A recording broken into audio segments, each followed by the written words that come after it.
ensonga ya Gravity omutujju okusisinkana president w'eggwanga erya Uganda wamu ne maama Janet Kataha kati ensonga yo amazima sigimanyi kimututte na nsonga egenza okubeera nga asisinkana president w'eggwanga erya Uganda na biki bye boogeddeko sinabeera nga mbitegeera naye olunaku luli mutuddusa speed naye gwe kyolina okubeera ng'omanya nti ye omukulu owa omuniongo w'eggulu yamaze oba abadde ayitiramu president w'eggwanga nti wamma omuniongo w'eggulu kaakati bagezaako okubeera nga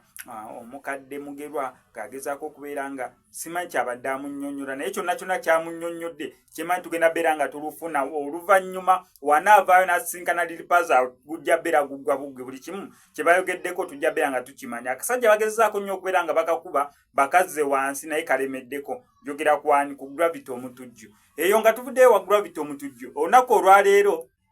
actually olunaku olw'eggulo Deputy Speaker Thomas Tayebwa yagezezzaako okubeera nga gezaako okugamba komiti ya Parliament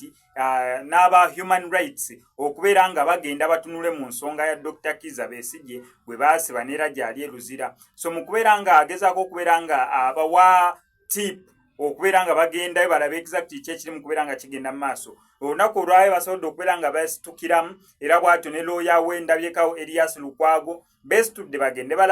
balabe ensonga za Dr. Kizza Besigye kyayika bazikwasizza bunnafu oba tebazitadde mu maanyi gabanda kulaba ng'omusajja ono afuna obwenkanya mu kkomera eyo yeebaseeyo ebbanga eriwerako wiikisi zigenda ziwera oluvannyuma lw'okumukwata so basazeewo aba Human Rights oba banaayitibwamu eddoboozi naye asobole okubeera nga afuna obwenkanya kyekibeera kikolebwa naye kyonna kyekiri wano ku SMX Media ngenda sigala nkuwa updates gwe nga kyolina okukola subscribe nga nyiga notification bell ebisigadde obitulekere.